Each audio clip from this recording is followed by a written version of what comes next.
Donald Trump amenaza con destruir la infraestructura energética de Irán si Teherán no llega pronto a un acuerdo para poner fin a la guerra. Ocurre en medio de pedidos de diálogo por parte de países árabes del Golfo Pérsico a Estados Unidos, que temen nuevos ataques iraníes contra sus territorios. Son horas de fuerte presión política y también militar, de las que hablaremos en esta edición de Noticias. Soy Jenny Pérez, aquí en Berlín. Destacamos.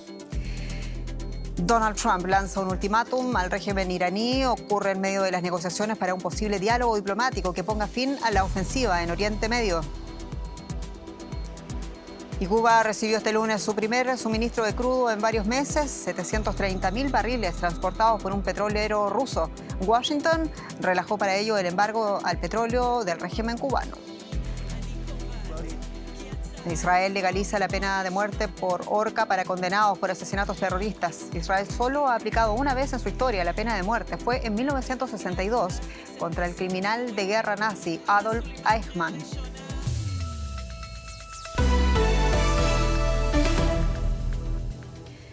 Donald Trump amenaza con destruir la infraestructura energética de Irán si Teherán no llega rápidamente a un acuerdo para poner fin a la guerra.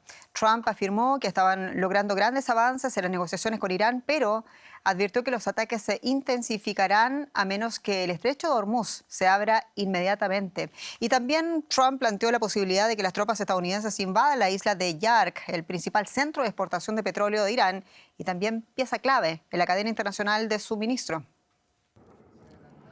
Estados Unidos e Israel continúan con sus ataques contra Irán, con la guerra entrando en su segundo mes. Con miles de soldados y marines estadounidenses adicionales desplegados en Oriente Medio, el presidente Trump ha planteado la idea de apoderarse de la isla de Yark, la principal terminal petrolera de Irán. Después amenazó con arrasarla junto con otras instalaciones energéticas si no se alcanza pronto un alto el fuego. Pero Irán y su aliado Hezbollah siguen ejerciendo presión. Israel afirma que este incendio en una refinería en el norte del país fue provocado por restos de un misil interceptado. No está claro si fue lanzado por Irán o por militantes de Hezbollah en el Líbano. Aunque Trump intensifica sus amenazas, también ha calificado al nuevo régimen iraní de más razonable y afirma que Estados Unidos está manteniendo negociaciones directas con Teherán.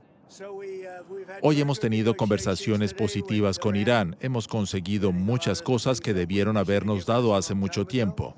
Veremos cómo resulta, pero va muy bien. Avanzan a buen ritmo. Estamos negociando con ellos directa e indirectamente. Tenemos emisarios, pero también tratamos directamente. Pero Teherán niega las afirmaciones de Trump.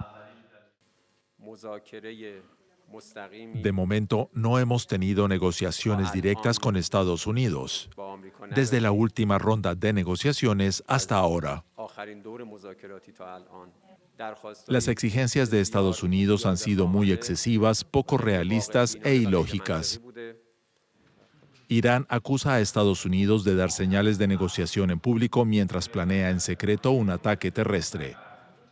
Y advierte que Estados Unidos será humillado si despliega tropas en su territorio y que sus fuerzas invadirán los países árabes del Golfo si soldados estadounidenses pisan suelo iraní.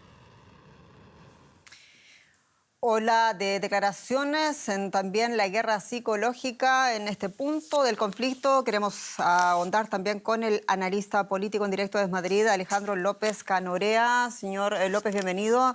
Bueno, esta especie de ultimátum de Trump, Muchas ¿servirá gracias. en su opinión para obligar al régimen iraní a mover posiciones, a moverlo al diálogo? Bueno, el ultimátum ahora parece claro. Estamos hablando de una invasión terrestre en las islas o en la costa, al mismo tiempo que un ataque muy fuerte sobre la energía, ¿no? Sobre las infraestructuras energéticas iraníes. Y por otro lado, la amenaza de Irán, ¿no? De atacar prácticamente todos los países del Golfo Pérsico, especialmente en sitios críticos, como son las refinerías o los centros de procesado y de licuefacción de gas natural. Por lo tanto, ahora mismo los dos órdagos están sobre la mesa. Las negociaciones no parece que estén acercando posiciones, así que creo que la posibilidad de que estas negociaciones por las que me preguntas avancen son mínimas mientras no se muevan esos aspectos políticos y, por lo tanto, los dos justifiquen que acaben llevando a término esas acciones armadas. Irán ha amenazado, por otra parte, también a Trump con invadir a sus vecinos árabes en caso de una incursión terrestre en la isla de Yark. ¿Ves tú posible, plausible incluso, una respuesta del régimen iraní de esta envergadura hacia los países del Golfo Pérsico? Y si es así, ¿con qué consecuencias? Ujú. Bueno, esto es más complicado, ¿no? Porque la movilización de efectivos por parte de Irán hacia otros países del Golfo Pérsico requiere una logística y de un trabajo, ¿no? De organización militar muy serio en un momento en el cual Irán se encuentra bastante debilitado como para llevar a cabo este tipo de operaciones. Me parece más realista que los ataques los lleve a cabo por la vía aérea, ¿no? Por los ataques contra ya 12 o incluso algunas instalaciones más, ¿no? Que ha señalado en un listado que ha presentado en los países árabes. Además de que se puedan dar ataques contra las propias islas una vez que Estados Unidos las hubiera tomado, por ejemplo Yark, así como un minado más efectivo del estrecho de Hormuz. Es decir, hay muchas opciones para dañar a los países árabes que no pasan por una invasión. No obstante, si se hiciera cualquier tipo de movimiento con un intento de cambiar un régimen político o de atacar de manera más directa a los países árabes, probablemente lo veríamos contra los países más implicados. Presumiblemente Emiratos Árabes, que es el más proclive a participar de la mano de Estados Unidos, así por su cercanía a Israel, y o Bahrein, que además de haber normalizado esas relaciones con Israel, tiene una arquitectura institucional mucho más frágil que la del resto de países, que a priori pues no creo que quieran entrar de manera directa y que tampoco veo a Irán que le convenga, ¿no? Lanzar una operación terrestre contra ellos. Alejandro López Conorea, analista político, muchas gracias. En Madrid. Un placer. Hasta luego. Y en medio de todo esto, el secretario de Estado de los Estados Unidos, Marco Rubio, aseguraba que hay avances en las negociaciones y que incluso recibió mensajes privados de funcionarios iraníes que evidencian, dijo Rubio, las fracturas en el régimen iraní. Otros anuncios sobre este tema lo hizo directamente la portavoz de la Casa Blanca. Escuchemos. En las negociaciones en curso, cualquier cosa que nos digan en privado será verificada y nos aseguraremos de que cumplan con lo que dicen. Y si no lo hacen, el presidente expuso las consecuencias militares a las que podría enfrentarse el régimen iraní si no cumple con lo que está diciendo de manera privada entre bastidores. En Washington está allí para nosotros el periodista José Díaz Briceño con los detalles de este asunto. José, muchos saludos. Escuchábamos a Levitt, que dijo varias cosas. La más llamativa es que Trump espera ver un acuerdo antes del 6 de abril próximo. ¿Hay acuerdo o no hay acuerdo? Y cuéntanos, por favor, más detalles. Quizá lo más llamativo es que además de llamar a un acuerdo a través de estas negociaciones antes del próximo 6 de abril, Trump también insiste en intensificar potencialmente el conflicto. La Casa Blanca, la vocera Caroline Levitt, fue cuestionado sobre esta aparente contradicción de objetivos estadounidenses. Ella aseguró que estas son dos vías paralelas, las negociaciones y por el otro lado la llegada de efectivos, tanto de fuerzas especiales de Estados Unidos como incluso mayores componentes militares en activos. Hay que decir que, sin embargo, la Casa Blanca insistió que los objetivos de Estados Unidos siguen siendo 4, el fin del programa balístico iraní, también el evitar que Irán tenga un arma nuclear, el acabar con la Armada y la Fuerza Aérea iraní, así como también acabar con su infraestructura militar. Hay que decir que, sin embargo, un tema que quedó fuera como uno de sus objetivos es el liberar al 100% el paso de cargueros petroleros a través del estrecho de Hormuz. Esto, en principio, tanto el secretario Rubio como la propia Caroline Levitt no lo ubican como un punto central y es quizá lo que se tendrá que determinar en las próximas 2 semanas en este tiempo de decisión en el que Trump debe decidir si intensifica o no esta ofensiva. José Díaz Briceño, muchas gracias. En Washington.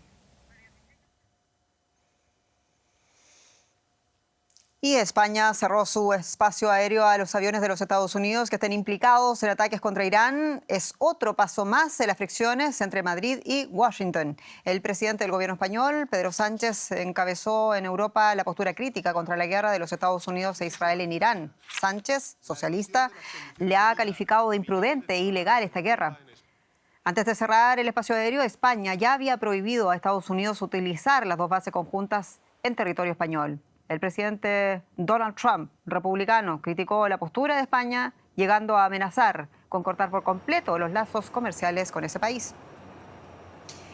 Y según la misión de la ONU en el sur del Líbano, FINUL, por sus siglas, 3 cascos azules murieron en el sur del país en las últimas 24 horas en medio de las hostilidades entre Israel y la milicia islamista libanesa Hezbollah, considerada organización terrorista por la Unión Europea. La FINUL anunció que 2 de las víctimas eran funcionarios del organismo que murieron este lunes a causa de una explosión de origen desconocido mientras viajaban en un vehículo. En la noche del domingo, otro casco azul de la misión había fallecido por el impacto de un proyectil.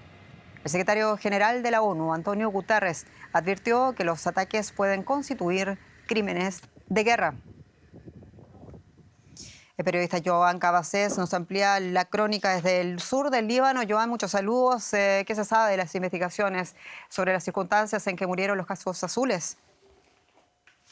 Hola, ¿qué tal? Bueno, lo cierto, ya lo indicabais, es que por el momento no se conocen muchos detalles. La misión de paz de las Naciones Unidas en el sur del Líbano se ha limitado a dar unas pocas informaciones sobre estos 2 incidentes que han causado la muerte de 3 cascos azules en 24 horas. Como comentabais, en uno de estos incidentes hubo un proyectil que impactó contra una posición de los cascos azules en el sur del Líbano, y esta mañana ha habido una explosión también de origen desconocido que ha provocado la destrucción de un vehículo en el que viajaba un contingente. Aunque no sabemos los detalles de estos incidentes, sí que conocemos el contexto en el que se han producido. Ambos incidentes han tenido lugar en la misma zona del sureste del Líbano, una zona donde las tropas israelíes luchan con la milicia libanesa Hezbollah para intentar ampliar su ocupación terrestre. Decir también que se trata de los primeros cascos azules que fallecen desde el reinicio del conflicto en el pasado 2 de marzo y un síntoma también de la fuerza del fuego cruzado en el sur del Líbano.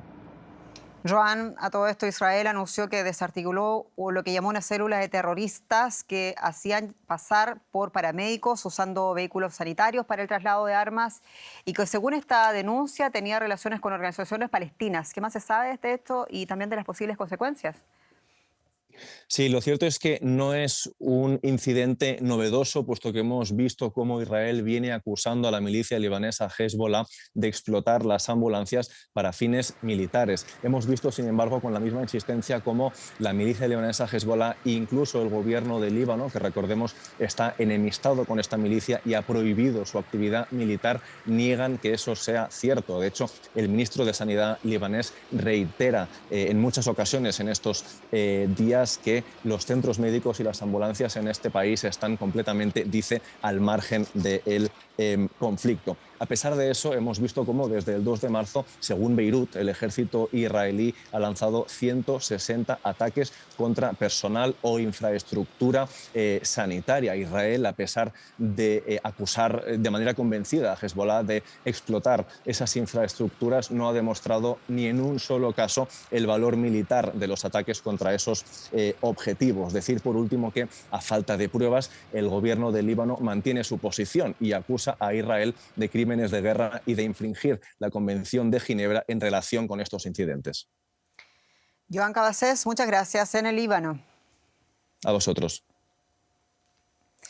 Y vamos a hablar ahora de economía, lo hacemos con mi colega Andrés Blumenkrantz, también especial atención a lo que está pasando en los Estados Unidos, ¿no? Dayani, sí, estamos todos pendientes a las decisiones de los grandes bancos centrales ante la nueva incertidumbre que ha surgido con esta guerra de Estados Unidos e Israel contra Irán. Y en ese sentido, el presidente de la Reserva Federal de Estados Unidos, Jerome Powell, ha afirmado este lunes que el Banco Central de Estados Unidos va a esperar para evaluar cómo la guerra en Irán impacta en la economía y la inflación.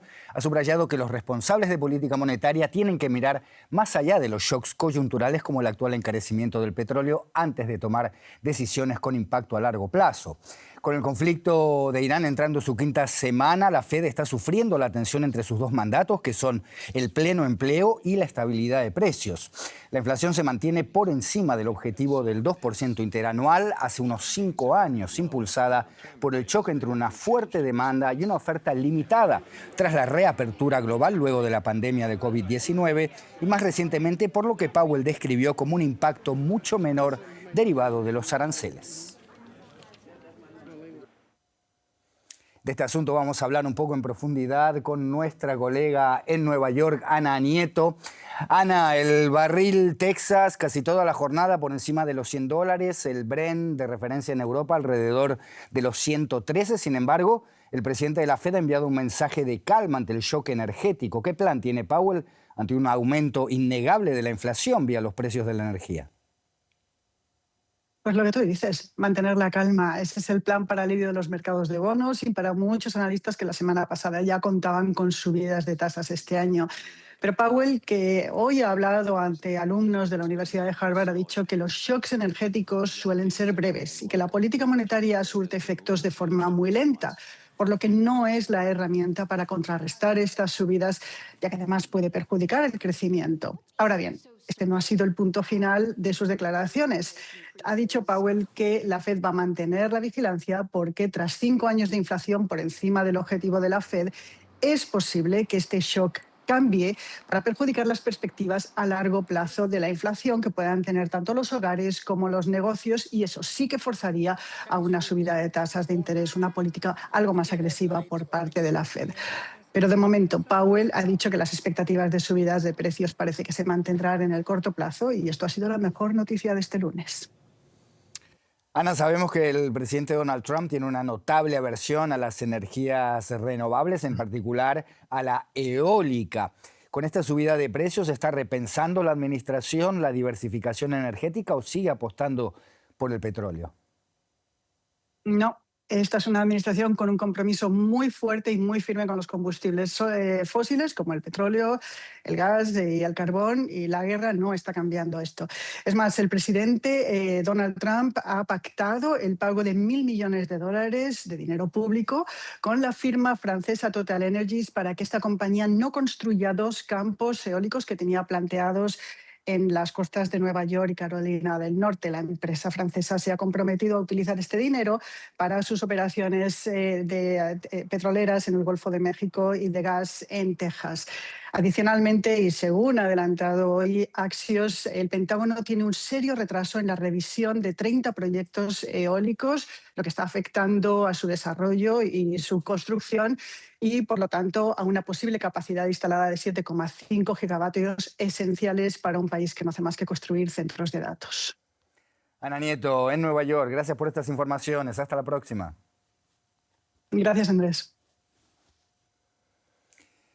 Cuba recibió este lunes su primer suministro de crudo en varios meses. El petrolero ruso Anatoly Kolotkin atracó en el puerto de Matanzas con unos 730.000 barriles de crudo a bordo, después de que Washington optara por no interferir en el tránsito de este cargamento proveniente de Rusia. La portavoz de la Casa Blanca, Caroline Leavitt, aseguró que Estados Unidos permitió esta entrada por razones humanitarias y que va a analizar caso por caso si se autoriza la llegada de otros buques. Un alivio inmediato para una infraestructura al límite. Así llega este nuevo suministro a Cuba. El buque zarpó hace 3 semanas desde Primorsk, en Rusia, y cruzó el Atlántico hasta aguas cubanas. Según reportes de la prensa estadounidense, Washington optó por no interferir en el tránsito del cargamento, en un contexto de tensiones con Moscú. Hay un petrolero allí. No nos importa que alguien reciba un cargamento porque necesitan. Tienen que sobrevivir. No me molestaría. Las declaraciones del presidente estadounidense apuntan a una postura más flexible frente al abastecimiento energético cubano, en medio del deterioro de las condiciones de vida en la isla, mientras mantiene una postura amenazante frente a su sistema político. Sí, Cuba será la próxima. Cuba es un desastre. Es un país fallido y ellos serán los siguientes. En un corto periodo de tiempo va a colapsar y estaremos allí para ayudar. Desde Moscú, el Kremlin se refirió al envío y confirmó contactos previos con Estados Unidos.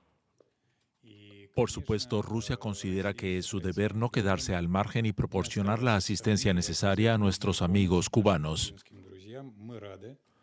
Nos complace que este envío de productos petroleros llegue a la isla, o mejor dicho, ya ha llegado. En cuanto a la parte estadounidense, solo puedo confirmar que este tema fue efectivamente planteado con antelación. durante los contactos con nuestros homólogos estadounidenses. El nuevo cargamento alivia por unas semanas la presión sobre una red eléctrica golpeada por apagones recurrentes. Este envío se suma a la ayuda en alimentos desde China y medicinas desde México, formando una red de apoyo internacional que busca sostener los servicios básicos. Sin embargo, el problema estructural persiste: la fragilidad del sistema energético cubano y su dependencia de la ayuda externa. Por ahora, Cuba recibe un respiro, pero la incertidumbre continúa. Tenemos más información ahora desde Israel con Jenny Pérez. Así, Andrés, ponemos atención a lo que ha decidido el Parlamento israelí, la Knesset, este día, que aprobó el proyecto de ley que prevé aplicar la pena de muerte a terroristas acusados de asesinato o atentados. Organizaciones pro derechos humanos israelíes critican que en la práctica la pena de muerte se aplicaría solo a los palestinos, pero no, dicen, a los ciudadanos judíos israelíes. Será por ahorcamiento y sin necesidad de unanimidad entre los jueces. El impulsor de la ley es el partido Poder Judío del ministro ultraderechista Itamar Ben-Gvir. La ONU, el Consejo de Europa y los ministros exteriores de países como Alemania, Francia, Italia y Reino Unido han expresado su rechazo a esta ley. La ejecución sería por ahorcamiento y en un máximo de 90 días después de la sentencia firme. Y tenemos en directo desde Tel Aviv a la periodista Maya Siminovich con más detalles de este tema. Maya, hasta ahora Israel solo ha aplicado una vez en su historia la pena de muerte y fue en el año 1962 contra el criminal de guerra nazi Adolf Eichmann. Dicho esto, ¿qué cambia hoy con esta ley en Israel? Hola Jenny, efectivamente hoy ha sido aprobada esta controvertida ley por 62 diputados a favor y 48 en contra y uno que se abstuvo. Quien lo vota es la mayor parte de la coalición de gobierno, pero también ha habido algún miembro de la oposición que ha votado. Lo que cambia es que van a ser ajusticiados las personas que hayan cometido algún ataque, hayan matado a alguna otra persona, con el titular de quiénes son estas personas. Son solamente las que mataban con intención de negar la existencia del Estado de Israel. Con esta frase están sacando del panorama del ajusticiamiento a todos los terroristas judíos que matan a palestinos, pues porque ellos no lo hacen para negar el Estado de Israel, con lo cual esta ley, que es problemática desde todo punto de vista, puesto que la pena de muerte es problemática cuando el mundo está retirándose de ello, Israel lo incorpora a su legislación y lo hace violando los principios básicos israelíes, la legislación israelí, un memorando que el propio Israel firmó después del ajusticiamiento de Eichmann, y ha creado un revulsivo muy importante en el día de hoy. Y a todo esto que lo mencionas, Maya, hay naturalmente una fuerte resistencia de algunos sectores políticos, principalmente del mundo de los derechos humanos y activistas también dentro de Israel. Sabemos que habrá un pedido concreto para frenar esta ley ante la Corte Suprema de Israel. ¿Cuál es la situación? Sí, efectivamente, han presentado hoy mismo una demanda en contra de esta legislación. La cuestión es que la legislación, como digo, no solamente vulnera el principio básico de la vida, que Israel ese es el primer, no tiene constitución Israel, pero tiene unas leyes básicas. El primero es el derecho a la vida. La vulnera, y también lo que dice es que va a ser aplicada a estos terroristas palestinos, que son los que están en Cisjordania y en Gaza, que son territorios legalmente o bajo la legislación internacional ocupados por Israel. Por lo tanto, Israel no puede, la Knesset más bien no tiene poder legislativo en esos territorios, sino que quien lo tiene es el poder militar israelí, a quien se le niega esto. Ahora va a ser la legislación civil la que va a justiciar a estos palestinos. De manera que también es una vulneración del estatus actual de Israel de ocupante. De manera que hay toda una serie de argumentos que estas organizaciones de derechos humanos se han presentado al Tribunal Supremo, y no se sabe qué es lo que va a pasar con esto, más que parece que esto sigue adelante y, como decías, pues van a empezar a ahorcar personas, pues como en Irán. Maya Siminovich, muchas gracias. En Tel Aviv. Gracias, Jenny. El canciller federal alemán Friedrich Merz quiere que el 80% de los refugiados sirios que viven aquí en Alemania regresen a su país en los próximos 3 años y aseguró Merz que ese también es el deseo del gobierno de Ahmed al-Shara, quien es el líder de Siria y que está de visita oficial aquí en Berlín. Bueno, Merz hizo estas declaraciones en el marco de la primera visita a Alemania del mandatario sirio desde la caída del régimen de Bashar al-Assad, que ocurrió en el año 2024. Las conversaciones entre ambos líderes se centraron en la reconstrucción de Siria y también en el futuro del cerca de 1 millón de refugiados sirios que llegaron a Alemania durante la crisis migratoria de hace una década.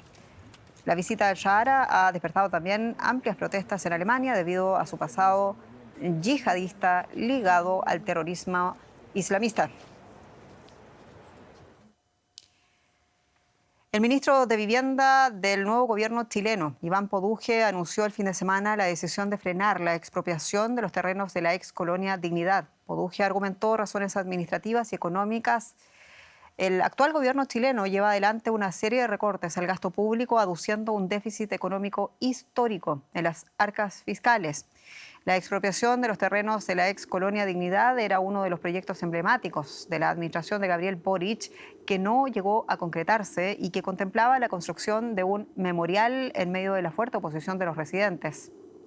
En el asentamiento alemán, fundado en 1961 por el predicador Paul Schäfer, unos 350 kilómetros al sur de Santiago, se cometieron múltiples crímenes. Hoy funcionan allí un hotel y un restaurante.